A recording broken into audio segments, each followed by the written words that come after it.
Assalamualaikum warahmatullahi wabarakatuh. Selamat sore saudara. Sumatera Barat hari ini kembali hadir menjumpai Anda Selasa 2 April 2024 bersama saya Rizky Junandosandi. Dan saya Nakmah Majid. Beragam informasi akan kami hadirkan untuk Anda sesaat lagi. Selain itu saudara, Sumatera Barat hari ini juga dapat Anda saksikan melalui YouTube channel TVRI Sumatera Barat dan media sosial TVRI Sumatera Barat lainnya. Berikut kita saksikan cuplikan topik utama untuk hari ini.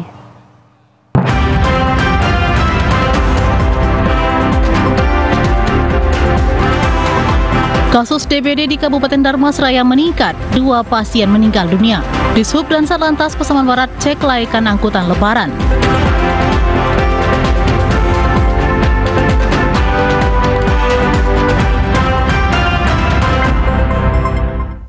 Saudara, mengawali informasi Sumatera Barat hari ini, kasus demam berdarah dengue atau DBD di RSUD Sungai Dareh mengalami peningkatan sejak Januari hingga Maret 2024 dengan jumlah 83 kasus. Bahkan disampaikan hingga saat ini, saudara, 2 orang pasien DBD meninggal dunia. Serangan penyakit demam berdarah dengue atau DBD terus membuat warga di Kabupaten Dharmasraya resah. Sebagian besar pasien DBD yang dirawat di Rumah Sakit Sungai Dareh Kabupaten Dharmasraya adalah usia produktif, yakni 20 tahun ke atas. Tercatat kasus rawatan DBD di Rumah Sakit Sungai Dareh mengalami peningkatan sebanyak 83 kasus sejak Januari hingga Maret 2024. Dengan rincian pada bulan Januari 25 pasien, Februari 28 pasien, dan pada Maret 30 pasien. Sementara itu, Dr. Ridia, Kabid Pelayanan RSUD Sungai Dareh, mengatakan sebelumnya kasus DBD mulainya terjadi peningkatan sejak November tahun 2023, tercatat 9 kasus dan Desember 20 kasus. Bahkan 2 orang pasien DBD tersebut meninggal dunia karena terjadi syok pada pasien. Dr. Ridia juga menambahkan penuntasan penyakit DBD ini perlu kerjasama semua lapisan masyarakat, seperti menjaga kebersihan lingkungan sekitar, menutup semua penampungan air, serta memberantas potensi yang menjadi sarang nyamuk. Nah, jadi dan sayangnya memang ada 2 pasien kita yang meninggal karena terjadi syok pada pasien. Ada 2 orang yang meninggal. Kemudian juga untuk hal ini karena sudah termasuk kejadian penyakit menular luar biasa ya, itu kita sudah koordinasi juga dengan Dinas Kesehatan. Dinas Kesehatan juga sudah minta data ke kita. Nanti untuk himbauan ke bawahnya kan Dinas Kesehatan yang punya wilayah nanti akan melakukan gotong royong di masyarakat, misalnya himbauannya gitu ya. Dan kalaupun kami pribadi itu menghimbau kepada masyarakat kita semua memang untuk DBD ini karena memang penyakit yang ditularkan oleh nyamuk, oleh vektor. Jadi tentunya kuncinya kita harus memberantas sarang nyamuk itu sendiri. Pihak rumah sakit telah berkoordinasi dengan Dinas Kesehatan Dharmasraya untuk mengatasi dan menekan angka kasus DBD yang terjadi di Kabupaten Dharmasraya. Dari Dharmasraya, Muhammad Didit, TVRI Sumatera Barat. Saudara, Satuan Reserse Narkoba Polres Pariaman menangkap 4 orang tersangka diduga pemakai sekaligus pengedar narkotika jenis sabu di sejumlah TKP berbeda. Dari keempat tersangka, saudara, diamankan barang bukti berupa narkoba jenis sabu, alat hisap bong, telepon genggam, dan sejumlah uang tunai yang diduga hasil penjualan barang haram tersebut. Kepolisian dari Satuan Reserse Narkoba Polres Pariaman kembali mengungkap kasus penyalahgunaan narkotika di wilayah hukumnya. Jika sebelumnya 7 orang pengedar narkoba ditangkap, kali ini dalam kurun waktu yang relatif singkat, polisi kembali menangkap 4 orang pemakai sekaligus pengedar narkoba. Keempat pelaku ditangkap di sejumlah TKP berbeda, pengembangan dari pengungkapan kasus sebelumnya yang lebih awal diungkap. Keempat tersangka masing-masing berinisial MR, M, Z, dan tersangka SRH. Satu di antaranya merupakan residivis dalam kasus yang sama. Kapolres Pariaman AKBP Adrianaldo Ademi didampingi Wakapolres Kompol John Henry dan Kasat Narkoba Ibtu Darmawan mengatakan penangkapan ke-7 tersangka berbekal dari informasi masyarakat di samping juga target operasi oleh petugas sejak lama. Dari keempat tersangka diamankan sejumlah barang bukti berupa narkoba jenis sabu, alat hisap bong, telepon genggam, dan sejumlah uang tunai yang diduga hasil penjualan barang haram tersebut. Untuk mempertanggungjawabkan perbuatannya, keempat tersangka kini masih mendekam di sel tahanan Polres Pariaman untuk pemeriksaan lebih lanjut. Ke-7 tersangka diancam dengan Undang-Undang Narkotika Nomor 35 Tahun 2009 dengan ancaman kurungan 4 hingga 20 tahun penjara. Sesuai dengan keterangan yang diberikan itu tidak mungkin. Jadi menurut keyakinan Kasat Narkoba beserta tim bahwa pelaku bukan ini, pelaku adalah si X. si X ini pelakunya. Kenapa menjurus pada si X? Itu berdasarkan hasil penyelidikan, kemudian informasi-informasi, kemudian pendalaman dari kasus-kasus sebelumnya. Melihat maraknya peredaran narkoba, Adrianaldo menginstruksikan kepada jajarannya untuk terus dan mengejar para pelaku penyalahgunaan narkoba yang beraksi di wilayah hukum Polres Pariaman. Dari Kota Pariaman, Abdul Syahril, TVRI Sumatera Barat. Saudara, sementara itu masyarakat mulai resah dengan adanya aksi tawuran yang dilakukan sekelompok remaja di Kota Padang. Hal ini membuat Direktorat Samapta Padang memperketat patroli ke daerah-daerah yang dinilai rawan terjadi aksi tawuran antar remaja selama bulan Ramadan. Tugas dari Kepolisian Daerah Sumatera Barat terus gencar melakukan patroli dan pengamanan terhadap aksi tawuran yang terjadi di beberapa daerah di Kota Padang selama bulan Ramadan. Puluhan remaja pelaku tawuran berhasil diamankan oleh Dit Samapta Polda Sumatera Barat bekerjasama dengan jajaran Polresta dan Polsek-Polsek yang ada di Kota Padang. Humas Dit Samapta Polda Sumatera Barat, Bribda Zidain Ramadan mengatakan, tim patroli perintis presisi telah berhasil mengamankan sebanyak kurang lebih 58 remaja yang diduga melakukan aksi tawuran. Beberapa orang diantaranya diserahkan ke polsek setempat untuk diinterogasi lebih lanjut karena saat diamankan terduga membawa senjata tajam. Tercatat sebanyak kurang lebih 3 orang pelaku tawuran yang membawa senjata tajam diserahkan ke Polsek Koto Tangah, 2 orang ke Polsek Pau, dan 3 orang ke Polsek Padang Tibur. Sedangkan untuk pelaku tawuran yang tidak terbukti membawa senjata tajam dilakukan pembinaan di rumah masing-masing oleh orang tuanya dan membuat pernyataan agar tidak melakukan perbuatan yang merugikan masyarakat.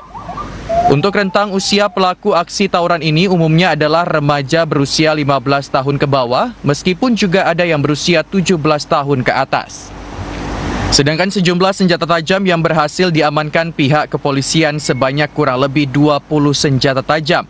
Namun di luar bulan Ramadan sudah mencapai 100 senjata tajam dengan berbagai jenis seperti pisau, celurit, samurai, dan ada yang dimodifikasi terbuat dari kayu dan besi yang dibuat tajam.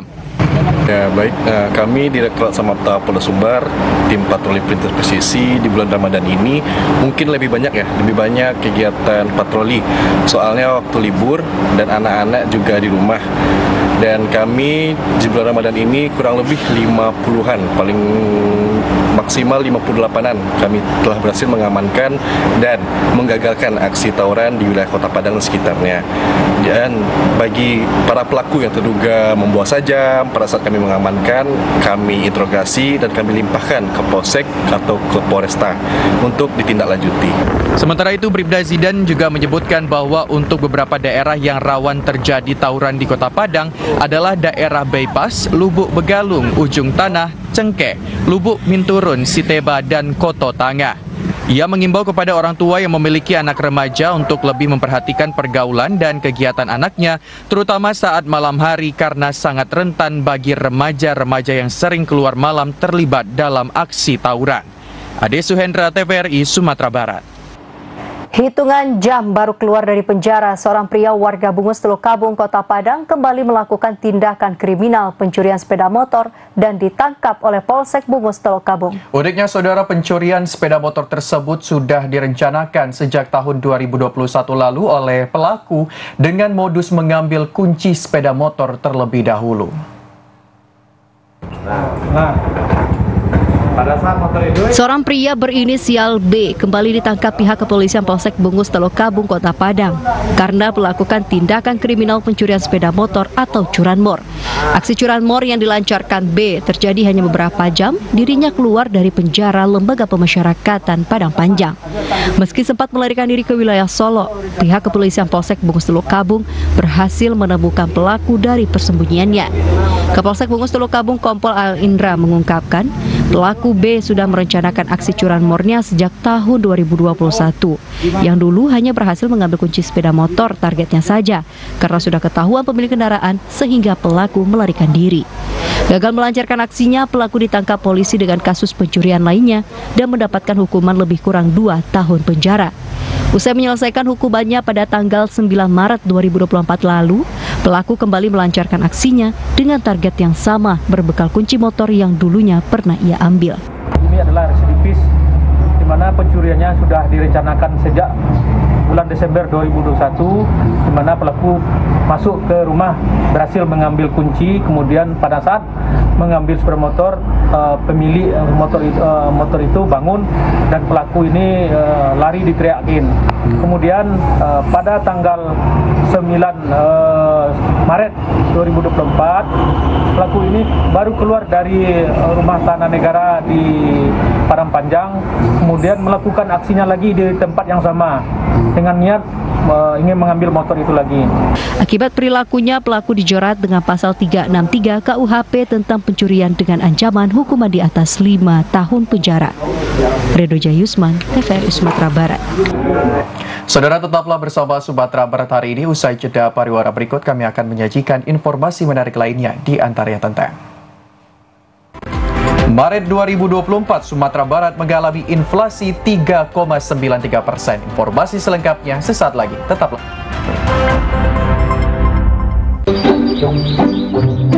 Jadi, Bapak Ibu sekalian, memang untuk penyaluran set-top box gratis wilayah ini, kamilah penanggung jawabnya.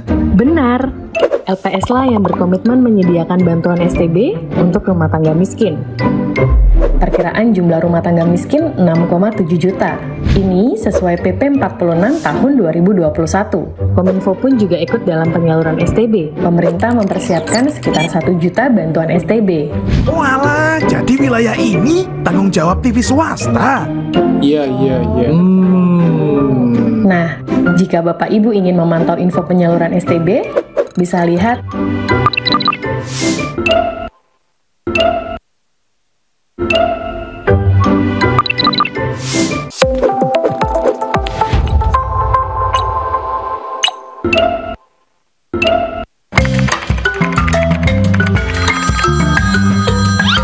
Halo ya Pak. Selesaikan ya, mau dipresentasikan. Oh iya ya Pak, ya Pak. Ya, di lampu.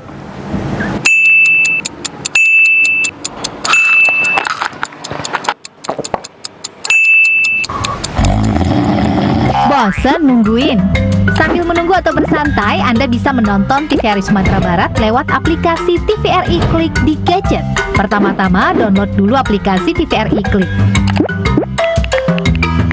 Tekan install dan jika sudah selesai, kembali ke menu gadget, lalu cari aplikasi TVRI Klik yang sudah terpasang. Klik dan buka aplikasi tersebut hingga Anda menemukan halaman utama TVRI Klik. Untuk menemukan siaran TVRI Sumatera Barat, tekan tombol channel, lalu geser layar untuk mencari TVRI Sumatera Barat. Lalu pilih.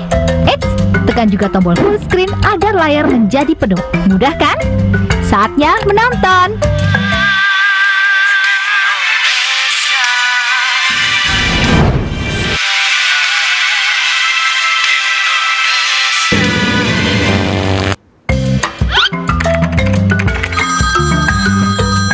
Gimana? Ya, lo, Pak. 5 menit lagi kirim ke saya ya? Hah? 5 menit lagi?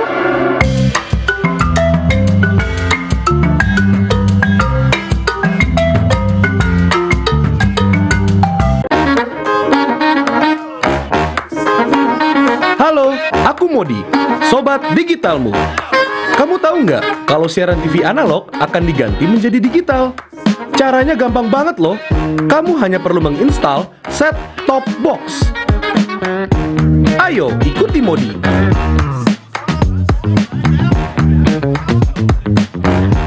Siaran TV digital membuat gambar televisimu menjadi lebih bersih.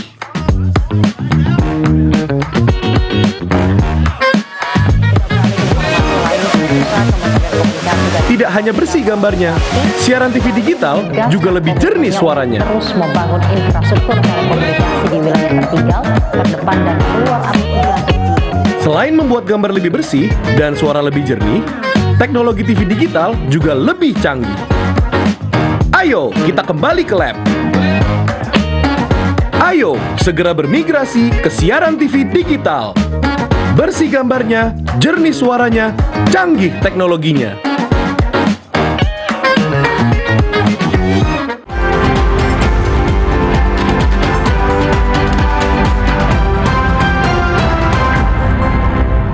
Anda Anda kembali di Sumatera Barat hari ini. Saudara Dinas Perhubungan dan Satlantas Kabupaten Pasaman Barat mengecek kelayakan kendaraan angkutan lebaran di Terminal Simpang 4. Dari puluhan kendaraan yang dicek, saudara, petugas terpaksa mengamankan 1 unit bus antar kota dalam provinsi karena tidak layak dan tidak memiliki surat.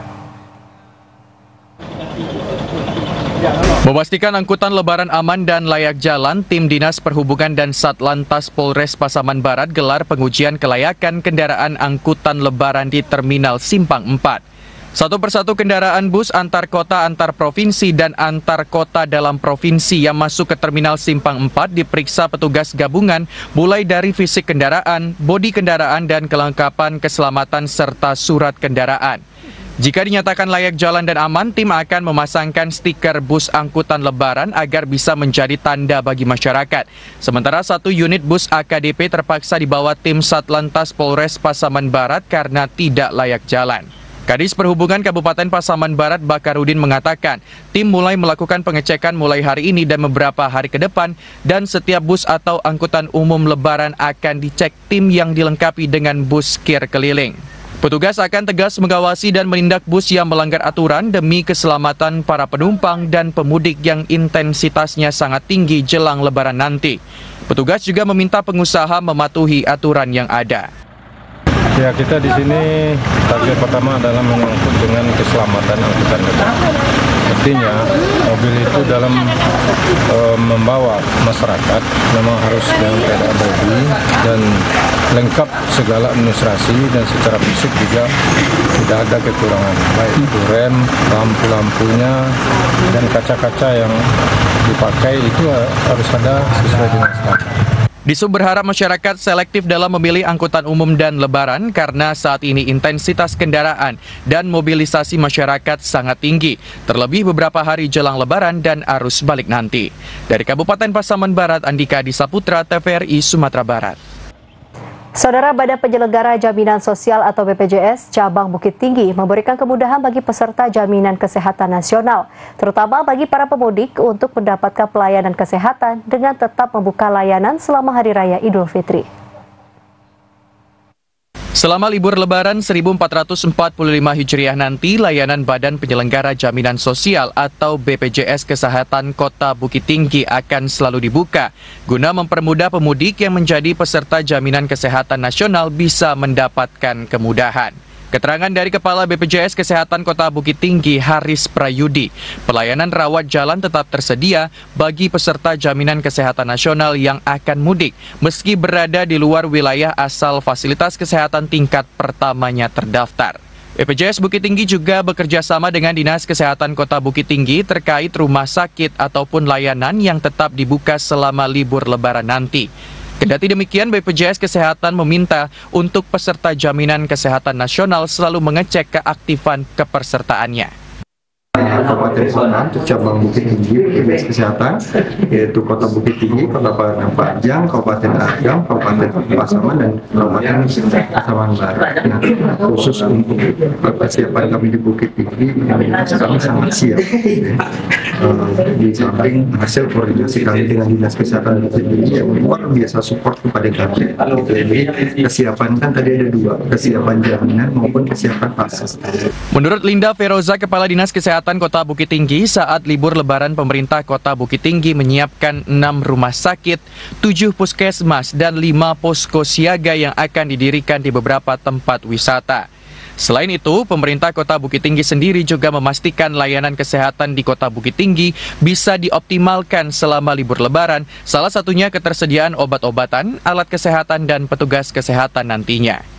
Khususnya sektor kesehatan, seluruh rumah sakit kita yang ada di Kota Bukit Tinggi siap melayani pelayanan kesehatan.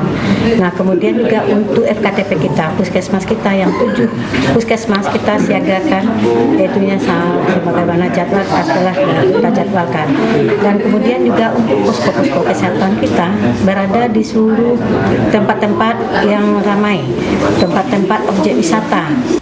Linda Feroza menambahkan pemerintah Kota Bukit Tinggi juga menyediakan ambulan gratis yang bersiaga selama 24 jam dan berharap bisa membantu masyarakat maupun pengunjung selama berlibur di Kota Bukit Tinggi nanti. Dari Kota Bukit Tinggi, Jeffrey Wahyudi, TVRI Sumatera Barat melaporkan. Pemerintah Kota Pariaman akan melakukan evaluasi terhadap eks-kapal perang KRI Teluk Bone yang terdampar di pantai Pauh Pariaman. Evakuasi dilakukan agar kapal KRI Teluk Bone yang terdampar tersebut tidak bergeser jauh dari lokasi awal terdampar. Inilah eks-kapal perang KRI Teluk Bone 511 yang terdampar di pantai Pauh Pariaman sejak Minggu sore 31 Maret 2024. Terlihat posisi kapal masih seperti sebelumnya sejak kapal ini terdampar akibat salah satu jangkarnya putus diterjang badai saat berada di Laut Pariaman. Melihat kondisi ini, pemerintah Kota Pariaman melakukan sejumlah langkah agar kapal tersebut tidak bergeser jauh dari lokasi terdampar awal. Asisten 1 Pemerintah Kota Pariaman Yaminu Rizal menyatakan saat ini upaya yang dilakukan pemerintah Kota Pariaman yakni mengamankan kapal agar tidak bergeser jauh dari lokasi terdampar awal melihat kondisi cuaca yang tidak menentu. Untuk sementara, kapal itu diikatkan ke pohon di lokasi terdampar.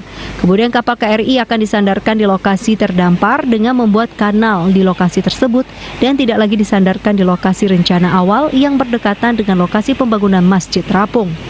Untuk membuat kanal ini menghabiskan anggaran sebesar 200 juta rupiah.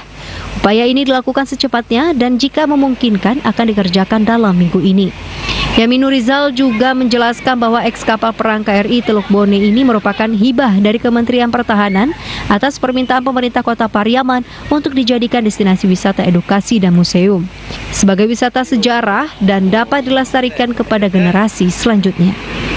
Hal itu dilakukan seiring Kota Pariaman merupakan daerah maritim yang memiliki sejarah terkait Angkatan Laut, di mana Kota Pariaman pada tahun 1946 menjadi markas Komando Tentara Keamanan Rakyat atau TKR Laut Sumatera Tengah yang dikenal sebagai markas Angkatan Laut Pangkalan Besar Pariaman. Pertama, ini perlu kita lihat satu sisi ini adalah bencana, satu sisi juga ada hikmahnya. Kalau dikatakan bencana, tapi kita melihat bahwa Teluk Bone mungkin sudah waktunya dia untuk merapat kembali ke pantai untuk bisa dimanfaatkan. Nah, kaitan dengan apa yang terjadi, tentu kita harus mengantisipasi dengan hal-hal yang seharusnya kita lakukan. Pertama, sesuai dengan arahan PJ Wali Kota, kita telah melakukan. Pertama, bagaimana mengamankan kapal itu. Karena tujuan daripada kapal itu kita minta dan hibahkan oleh Angkatan Laut melalui Menteri Pertahanan itu adalah untuk edukasi masyarakat. Bagaimana tujuan itu bisa tetap kita wujudkan. Punya posisi itu yang kita lakukan. Tadi telah diadakan rapat. Pertama, bagaimana kapal itu secara fisik tidak memberikan dampak bencana kepada yang lain. Bahkan kini sudah ada sejumlah tempat yang membuktikan Pariaman sebagai daerah maritim, seperti sudah dibangun tugu Angkatan Laut dan peralatan tempur seperti tank baja dan termasuk saat ini kapal perang KRI Teluk Bone. Dari Kota Pariaman, Abdul Syahril, TVRI Sumatera Barat. Saudara, Badan Pusat Statistik mencatat Sumatera Barat mengalami inflasi sebesar 3,93% pada bulan Maret 2024 secara year on year. Inflasi terjadi karena adanya kenaikan harga yang ditunjukkan oleh naiknya indeks kelompok pengeluaran, yaitu kelompok makanan, minuman, dan tembakau sebesar 9,06%. Badan Pusat Statistik Provinsi Sumatera Barat mencatat pada bulan Maret 2024, Sumatera Barat mengalami inflasi sebesar 3,93% secara year on year. Inflasi tersebut disertai indeks harga konsumen atau IHK sebesar 107,54. Inflasi tertinggi terjadi di Kabupaten Pasaman Barat sebesar 5,90% dengan IHK sebesar 109,60. Sementara inflasi terendah terjadi di Kota Padang sebesar 3,39% dengan IHK sebesar 106,88.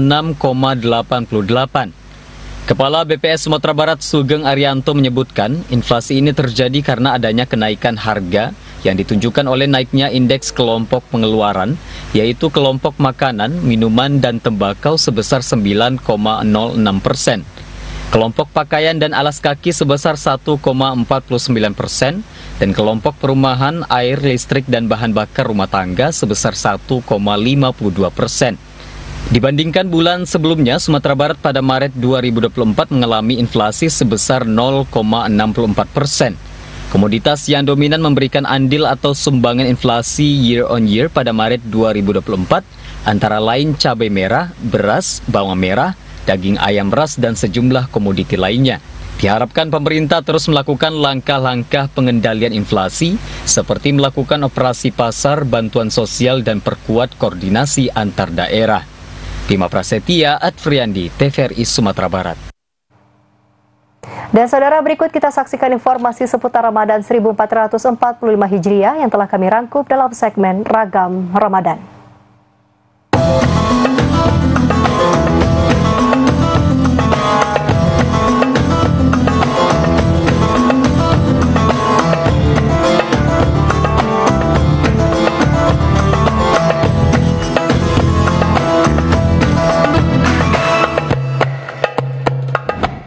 Tidak hanya sebagai rutinitas dan keseharian selama bulan Ramadan, kegiatan pesantren Ramadan diharapkan mampu memberikan ilmu dan pencapaian bagi siswa disabilitas netra, sehingga tidak hanya peningkatan iman dan takwa, namun bisa berguna bagi masyarakat sekitarnya.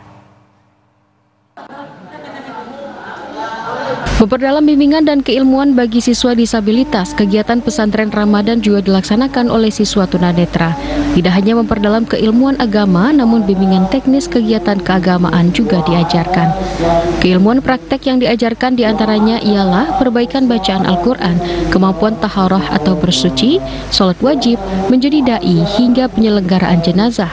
Hal ini dilakukan agar siswa tunanetra juga mampu terjun ke masyarakat sebagaimana masyarakat pada umumnya. Kepala UPTD Panti Sosial Bina Netra Tuasakato Padang Supandi mengatakan lebih kurang sebanyak 50 siswa disabilitas netra yang mengikuti kegiatan pesantren Ramadan dengan target pencapaian agar siswa mampu menjadi pribadi yang beriman dan bertakwa serta berguna bagi masyarakat sekitarnya. Di mana selama pesantren Ramadan ini untuk memperdalam bimbingan-bimbingan telah kita berikan selama ini, terutama bimbingan agama, sehingganya di bulan puasa ini ada kegiatan yang lebih fokus untuk untuk kegiatan Ramadannya dan memperdalam bidang agama, khususnya agama Islam. Hingga saat ini beberapa siswa sudah mampu melaksanakan taharah dengan baik, mampu menyelenggarakan jenazah hingga berprestasi dengan hafalan Quran yang dimiliki. Afrina Zakia, Juni Bakri, TVRI Sumatera Barat. Menjelang akhir Ramadan, permintaan mukena, sajadah, dan baju koko mulai ramai di salah satu pusat kerajinan Sumatera Barat yang berada di kawasan Sudirman. Meski demikian, penjaga toko mengaku penjualan lebih banyak di Ramadan tahun lalu dibanding Ramadan tahun ini, karena banyak dari masyarakat lebih memilih berbelanja secara online.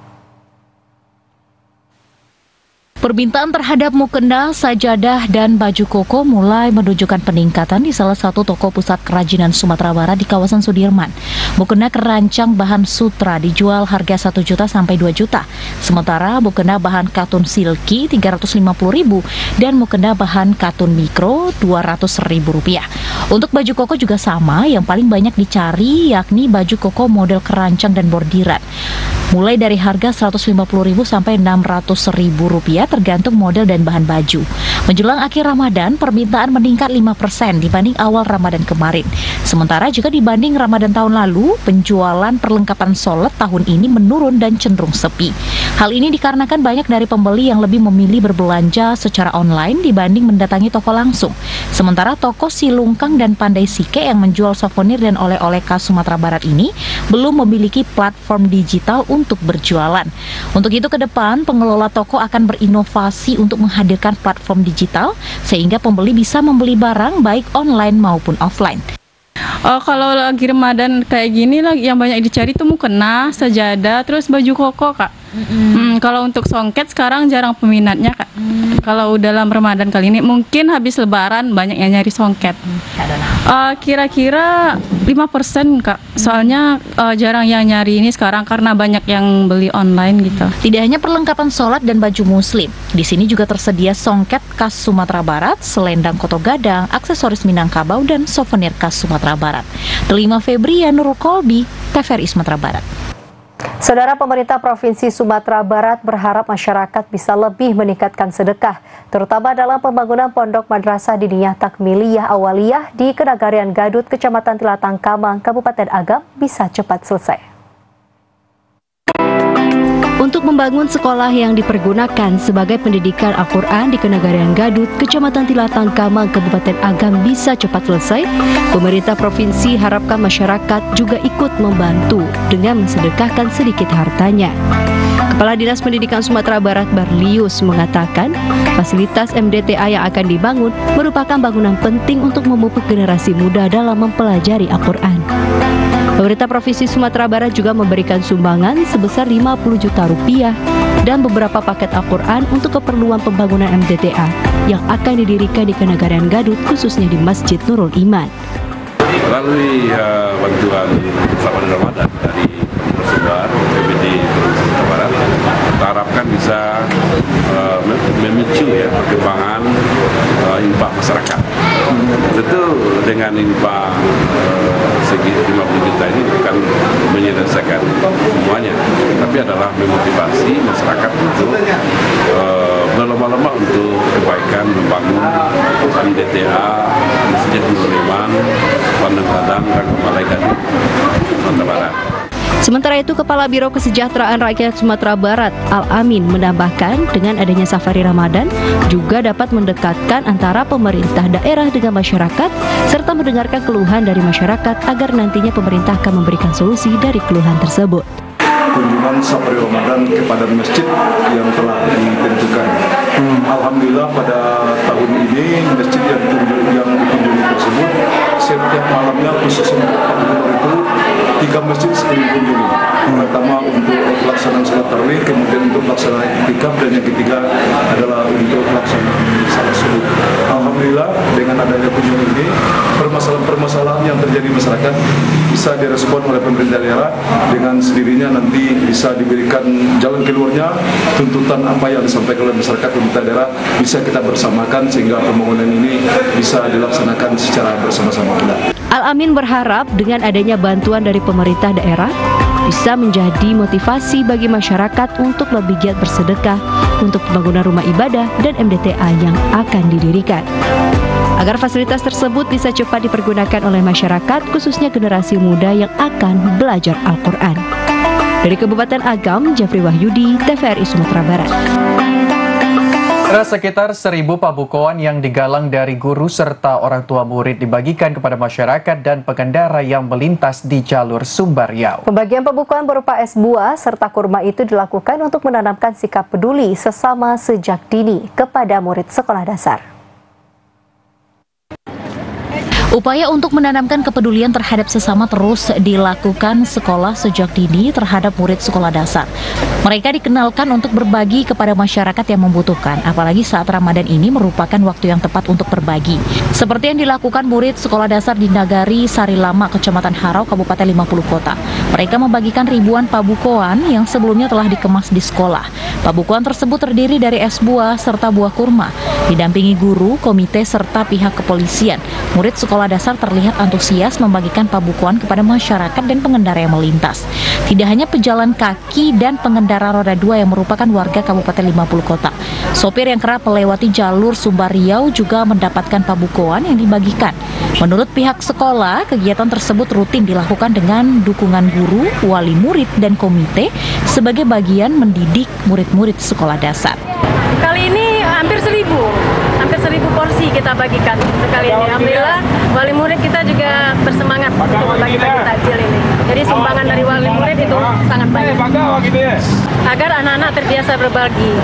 Dengan kegiatan berbagi pabukoan gratis, kedepannya murid sekolah dasar akan terbiasa untuk saling berbagi dengan sesama, terutama masyarakat yang membutuhkan. Apalagi saat bulan suci Ramadan yang penuh dengan pahala.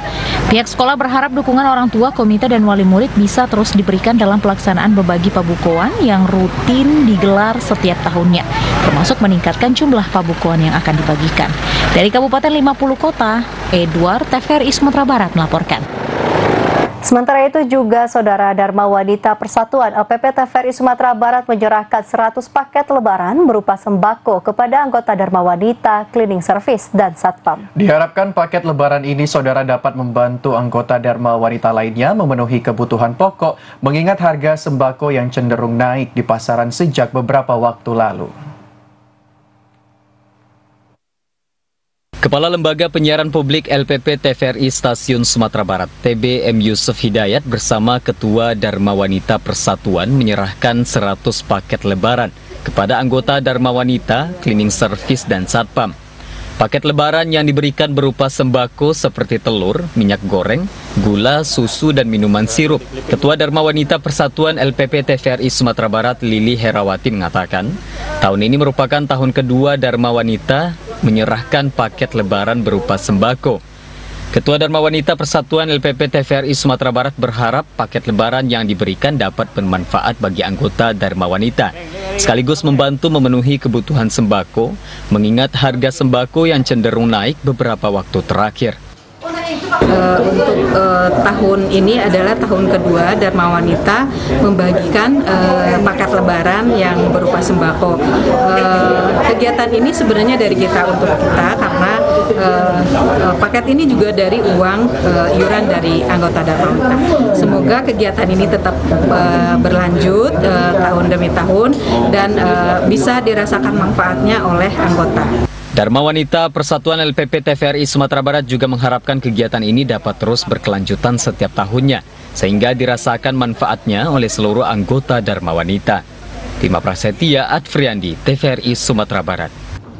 Saudara, Rumah Tahanan Kelas 2B meninjau meningkatkan baca Al-Quran dan ibadah sholat bagi warga binaan menjelang berakhirnya bulan suci Ramadan. Peningkatan pembinaan ini juga diharapkan dapat meningkatkan keimanan dan ketakwaan orang-orang yang menjalani hukuman tersebut. Beginilah aktivitas warga binaan di Rumah Tahanan Kelas 2B Maninjau, Kecamatan Tanjung Raya, Kabupaten Agam. Selain rutin melaksanakan sholat duha dan baca tulis Al-Quran, warga binaan juga diberi kesempatan tadarus dan tausiah agama. Berbeda di hari biasa menjelang berakhirnya Ramadan ini, peningkatan keagamaan semakin diperkuat. Berharap iman dan takwa warga binaan semakin lebih baik. Irfan Dwi Sanjoyo, Kepala Rutan Kelas 2B mengatakan saat ini jumlah warga binaan adalah 57 orang. Laki-laki berjumlah 52 orang dan perempuan berjumlah 2 orang. Kasus kejahatan para napi didominasi penyalahgunaan narkotika sebanyak 18 orang, sedangkan kasus perlindungan anak 10 orang, kasus pencurian sebanyak 8 orang, pemerasan 2 orang, dan penipuan 2 orang. Warga binaan juga kami berikan kesempatan untuk melaksanakan sholat raweh dan tadarus.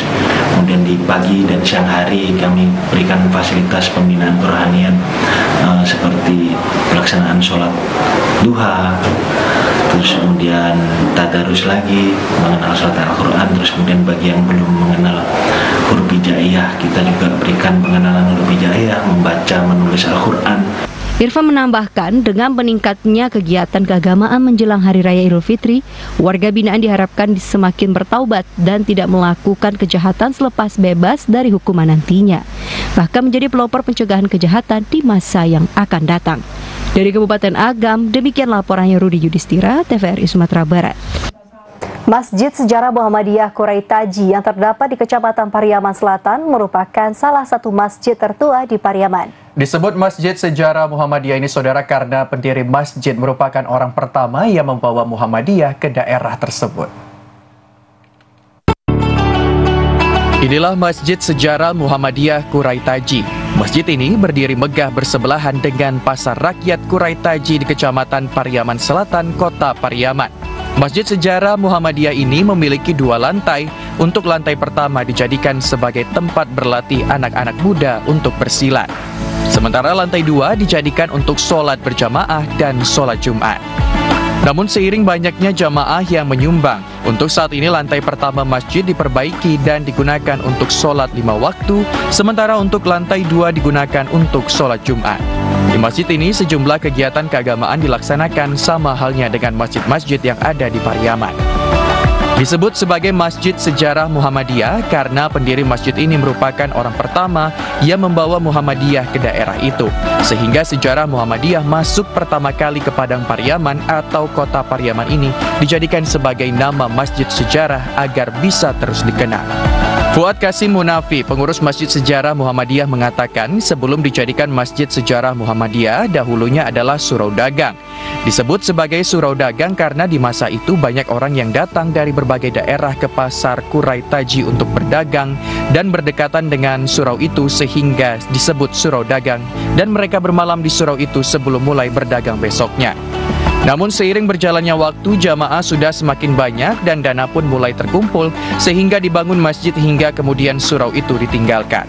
Masjid ini merupakan salah satu masjid tua di Pariaman yang sudah berusia ratusan tahun. Dulu masjid ini namanya Surau Dagang, itu yang pondasinya kelihatan. Pondasi itu sekarang dibikin dulu konon dalam catatannya kalau tidak salah tahun 25. 1925? Iya, 1925. Surau Dagang namanya dulu, Surau Dagang. Kecil, ukuran 12 kali 10 kalau tidak salah. Masih zaman kolonial itu, masih zaman Belanda? Iya, masih zaman Belanda dibikinnya. Karena Muhammadiyah masuk ke Kurtaji ini formalnya tahun 30. Itu ada, di dinding itu ada. 1930 ya. Di masjid ini pula pelaksanaan sholat tarawih dan witir di bulan Ramadan berjumlah 11 rakaat dengan 4 rakaat salam dan 3 rakaat witir. Dari Kota Pariaman, Abdul Syahril, TVRI Sumatera Barat. Saudara, tetaplah bersama Sumatera Barat hari ini. Usai jeda kami akan kembali dengan sejumlah informasi menarik lainnya, di antaranya. Jelang Lebaran, kerajinan kayu jati di Kota Padang kebanjiran pesanan. Informasi selengkapnya sesaat lagi.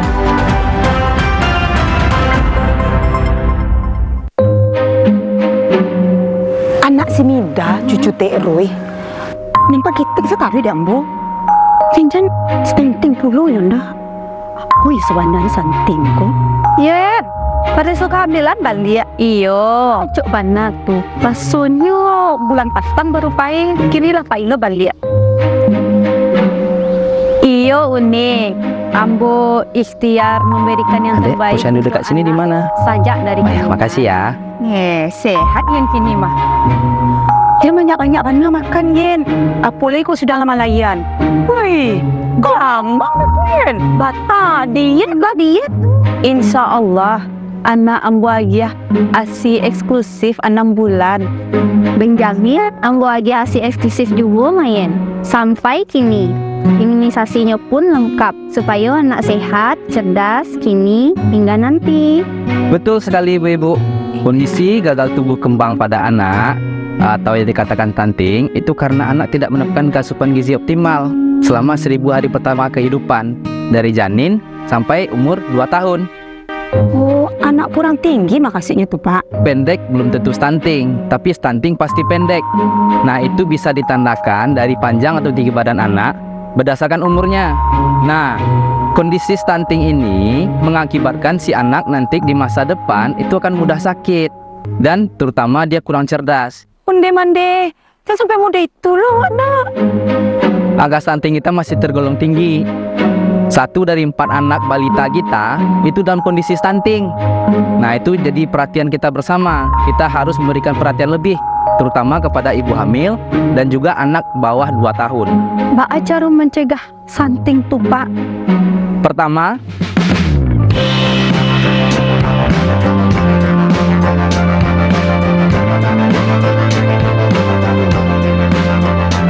kalau adonan new diet supaya budinya gol balik, mbak tuh Pak. Yo, ada pula tuh ibu yang tak nio magi anaknya asi, mbak tuh Pak. Nah, ibu menyusui itu nak Bu harus mendapatkan cukup gizi, cukup makanan, karena dia tuh harus memberikan anak juga makanan melalui ASI mereka. Jadi kalau kita dietnya yang salah, kasihan kita sama anak kita Ibu. Oh gitu. Ya, pencegahan dan penanganan stunting itu jadi tanggung jawab kita bersama untuk menghadirkan sumber daya manusia yang unggul menyongsong Indonesia Emas 2045. Yuk cegah stunting, anak sehat, masa depan cemerlang.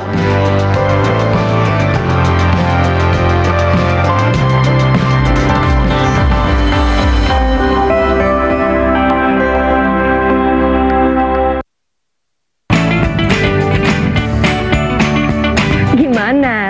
Bersih dan jernih kan siarannya? Jangan khawatir, semua ini gratis.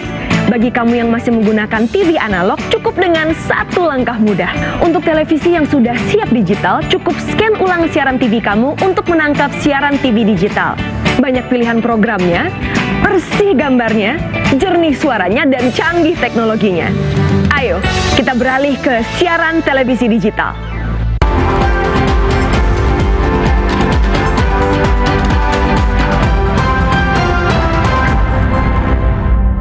Terima kasih Anda masih bersama kami di Sumatera Barat hari ini. Saudara, untuk mengatasi kenaikan harga sejumlah bahan pokok serta membantu masyarakat menjelang Lebaran, pemerintah Provinsi Sumatera Barat menggelar pasar murah hingga 2 hari ke depan.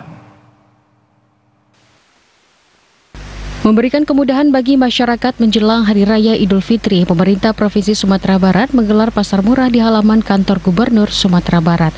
Kegiatan pasar murah akan digelar hingga 2 hari ke depan dengan menyediakan berbagai macam kebutuhan pokok masyarakat, mulai dari beras, telur, gula, minyak goreng, cabai, dan lainnya.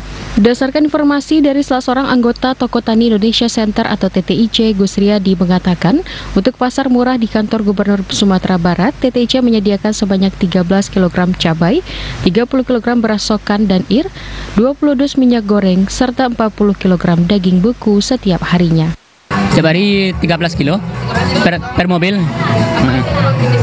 Jenisnya cabai Jawa, cabai lokal, terus bawang merah, bawang putih. Untuk beras ada 30 kilo ada, ya ir sama sokan. Cukup. Ada 500 kilo lah per hari. Salah seorang masyarakat Miswarti mengatakan kegiatan pasar murah menjelang Lebaran dirasa membantu pemenuhan kebutuhan masyarakat dengan harga yang lebih terjangkau. Kita merasa tertolong lagi dengan adanya kalau kita beli di pasar dengan harganya bersaing. Di sini kita dapat keringanan ada walaupun 3.000 atau 2.000. Kalau banyak-banyak kan gampang juga. Jadi kami sebagai UKM, kami beli minyak bisa juga dibagi sama karyawan kami yang kurang mampu. Sementara untuk harga penjualan beberapa komoditi pangan di pasar murah diantaranya mulai dari beras jenis sokan Solo dijual Rp175.000 per 10 kg, cabai merah Rp47.000 per kilogram, telur Rp46 hingga Rp51.000 per 30 butir sesuai ukuran, minyak goreng Rp14.000 per liter hingga gula Rp18.000 per kilogram. Afrin Nurzakia, Juni Bakri, TVRI Sumatera Barat. Saudara, sebanyak 3.841 mustahik menerima zakat konsumtif di Basnas Kabupaten Pasaman Barat. Tim Basnas membagikan dana tersebut langsung kepada penerima di setiap kecamatan sejak pertengahan Ramadan lalu agar bisa dimanfaatkan segera oleh para penerima. Pembagian dana zakat konsumtif bersumber dari Basnas Kabupaten Pasaman Barat terhadap 3.841 mustahik dari beberapa kategori dan program sudah dilakukan sejak beberapa minggu terakhir. Tim Basnas sengaja mengunjungi kecamatan yang ada di Pasaman Barat agar lebih efektif dan penerima bisa lebih dekat, karena setiap nagari terdapat beberapa penerima yang masing-masingnya sebesar Rp500.000. Ketua Basnas Kabupaten Pasaman Barat, Devi Irawan, mengatakan pemberian uang tersebut termasuk dalam program Basnas Peduli dengan menyasar orang kurang mampu di setiap daerah dan program Basnas Peduli Iman dan Takwa terhadap guru TPA dan MDA. Namun jumlah penerima masih terbatas karena kondisi keuangan Basnas. Secara umum Basnas mengeluarkan sekitar Rp1.920.000.000 dan sudah disalurkan kepada penerima di setiap nagari. Tim sengaja membagikan dana tersebut lebih awal agar bisa dimanfaatkan oleh mustahik. Ramadan kali ini Basnas Kabupaten Pasaman Barat menyalurkan dana kepada mustahik sebanyak 3.841 orang atau mustahik dengan anggaran dana yang kita alokasikan sebanyak Rp1.920.000.000. Pengurus Basnas berharap ke depan bisa lebih banyak mengakomodir kebutuhan masyarakat dan mustahik karena dana yang dihimpun dari zakat ASN di Pasaman Barat jumlahnya juga terbatas dan akan dikelola maksimal oleh tim Basnas agar tepat sasaran. Demikian laporan Andika Disaputra, TVRI Sumatera Barat. Menjelang Hari Raya Idul Fitri 1445 Hijriah, kerajinan kayu jati berupa perlengkapan rumah tangga banjir orderan dengan peningkatan hingga 50%. Beberapa perlengkapan yang dipilih diantaranya toples kue, keranjang air mineral, hingga kotak tisu. Kerajinan kayu jati banjir orderan menjelang Lebaran 1445 Hijriah. Pemilik usaha kerajinan kayu jati mengaku peningkatan penjualan menjelang Lebaran sudah dirasakan mencapai 50% dari hari biasanya. Beberapa kerajinan yang menjadi pilihan masyarakat menjelang Lebaran diantaranya toples kue, kotak tisu, keranjang air mineral hingga vas bunga dari kayu jati. Michiko selaku owner kerajinan kayu jati mengatakan biasanya dalam sehari ia mampu membuat 15 macam kerajinan kayu jati. Namun saat ini ia mampu membuat hingga 35 macam kerajinan kayu jati. Peningkatan ini dirasakan sebab banyak masyarakat yang memilih kayu jati untuk memenuhi perlengkapan rumah tangga sebab dirasa lebih awet dan berkualitas. Untuk sampai hari ini udah naik 50% lah pendapatannya karena memang ini bukan merupakan barang yang memang dicari untuk lebaran. Apa aja yang paling banyak dicari nih Kak? Seperti tempat aqua, ada kotak tisu juga. Ya, seperti itu. Ya, kotak kuenya untuk kue yang bukan basah. Untuk harga kerajinan kayu jati pun beragam mulai dari asbak Rp50.000, toples kue Rp150.000, keranjang air mineral Rp150.000, vas bunga Rp200.000 hingga cermin Rp1,3 juta. Afrin Zakia, Joni Bakri, TVRI Sumatera Barat. Kita beralih ke informasi lainnya, Saudara. Pengamat Pendidikan Universitas Negeri Padang, Dr. Desri Nora, meminta pemerintah untuk dapat meninjau dan mengkaji kembali aturan Permendikbudristek terkait ekskul pramuka yang tidak lagi wajib. Menurut Desri Nora, pramuka merupakan ekskul yang sudah ada sejak lama dan memiliki peranan penting dalam penanaman nilai-nilai karakter dari peserta didik.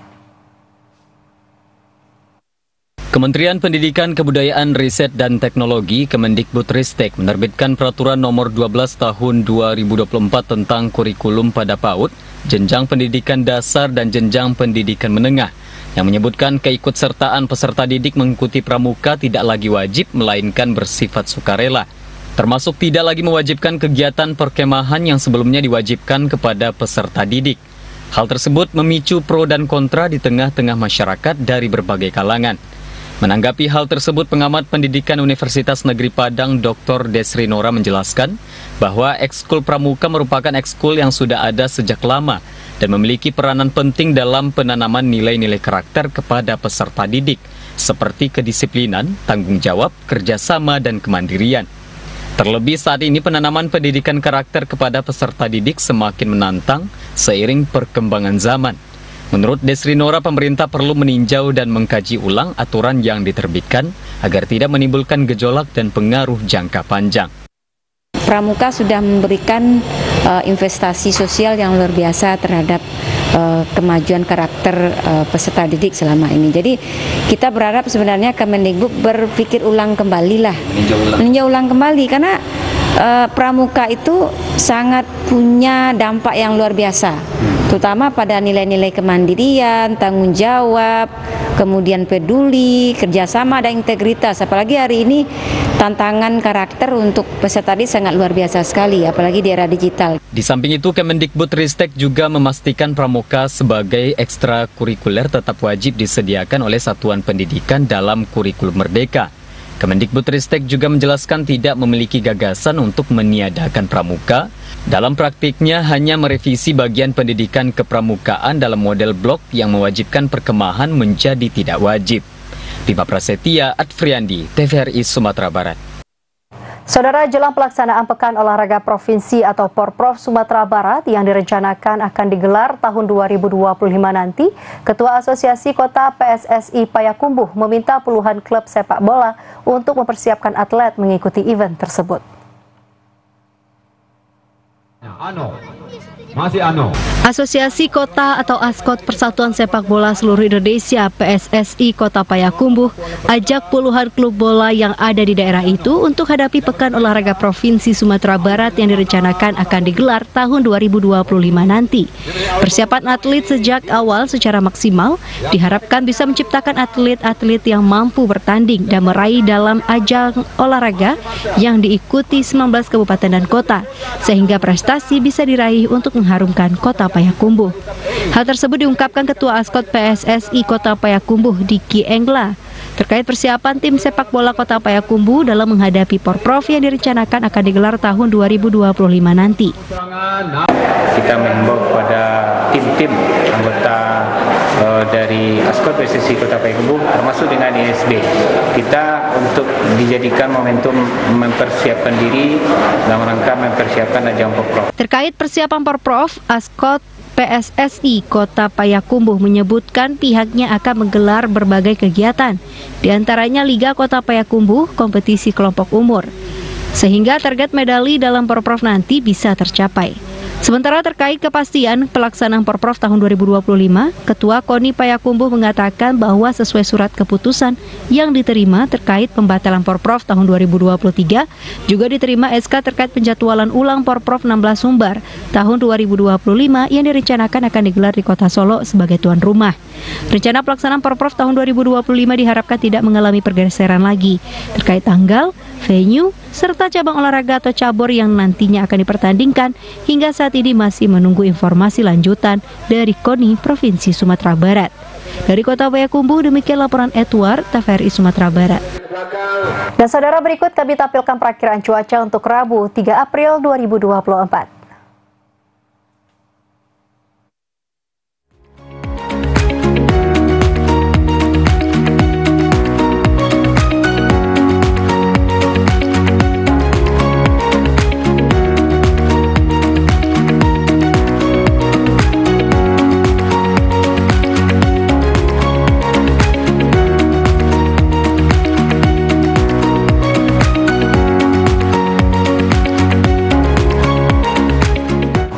Saudara, informasi tadi sekaligus menutup perjumpaan kita dalam Sumatera Barat hari ini. Saya Nagmah Majid. Dan saya Rizky Junando Sandi beserta kerabat kerja yang bertugas pamit undur diri. Terima kasih atas kebersamaan Anda. Wassalamualaikum warahmatullahi wabarakatuh. Selamat sore dan sampai jumpa.